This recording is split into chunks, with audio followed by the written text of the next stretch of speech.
Hi guys, how are you doing? I hope you're doing well. So I realized in the other video you just saw the video on how to open a CDS account.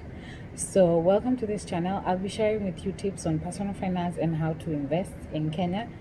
The other video I talked about on how to open a CDS account, and probably some people felt like it's not more personal and you want a more personal feel and touch from me.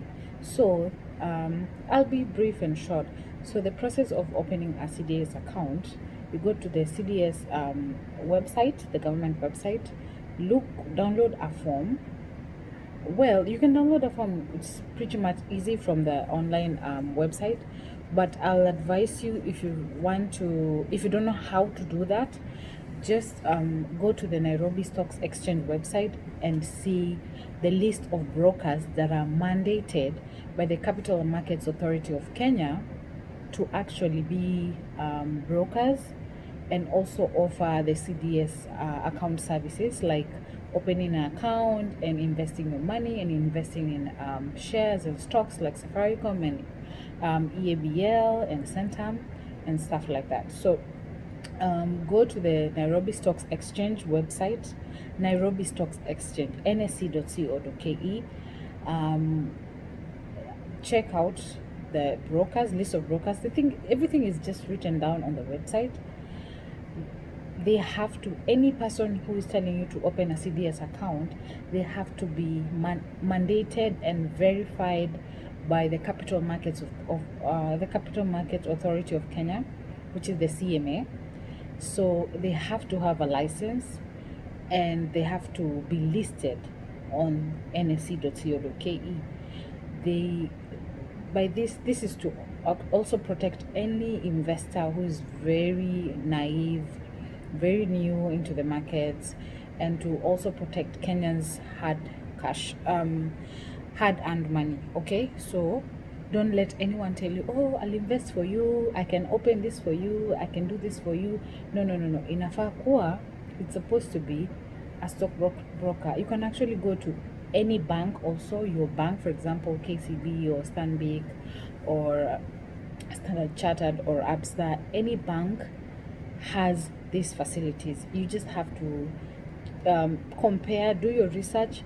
My video here is not financial advice. Just do some research and see which banks have, like, the cost of opening a CDS account. It's supposed to be free, by the way. It's not, you're not supposed to be charged.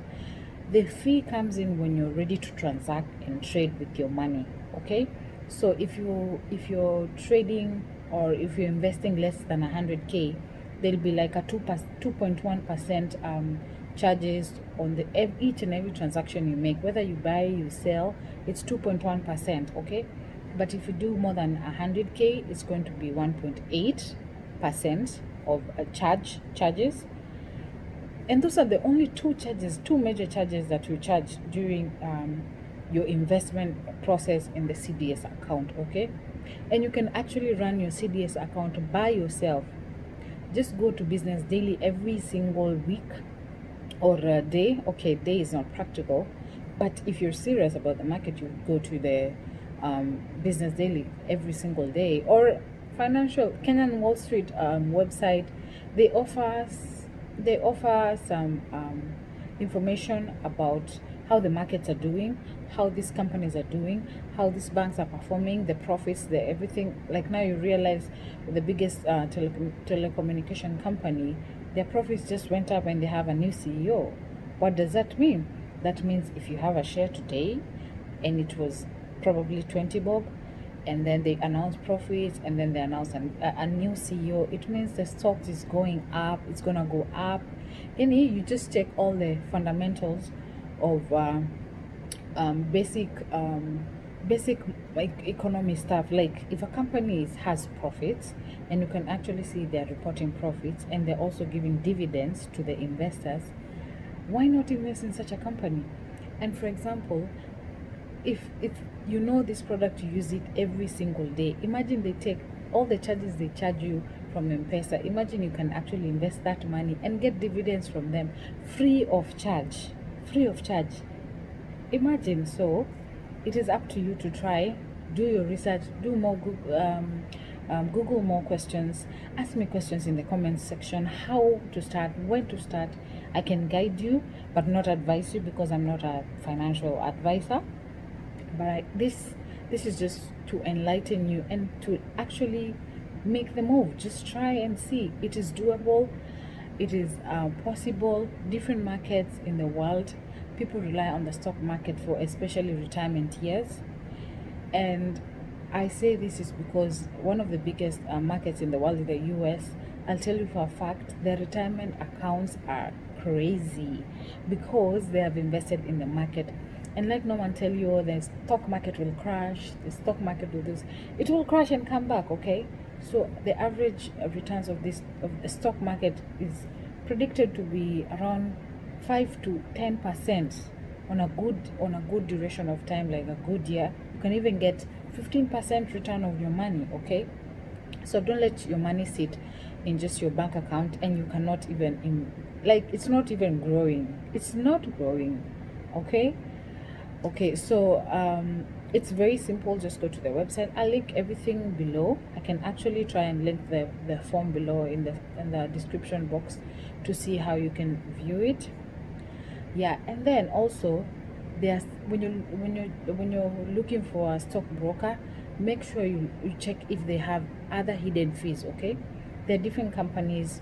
There's a company from the UK and they actually offer the CDS account services here in Kenya, and they charge more, well, because their platform is better, bigger, more advanced, more technology than the usual ones, like the normal banks that we have or these local stockbrokers. And all of them, I want to say that they're pretty much genuine because they are certified by the CMA, the Capital Markets Authority, okay? Okay, so, and also when you're investing in this stock market, everything is controlled by the CMA. Okay, so just try. This information is free of charge. Like, it's on YouTube, it's on Google. Let's try. Tuomoke pamoja manze. Let's omoka pamoja in this time, this generation, because I mean, akina Jim Nambaru, these guys who are wealthy in our country, they're actually trading like crazy. Trillions of Kenya shillings in our economy is just going around in the stock markets, and people are making good money out of it. You can actually make good money out of the stock market. Let no one tell you, oh, it's a scam, or I think I like using the word scam because I'm just disappointed in how people are just scammed just like that.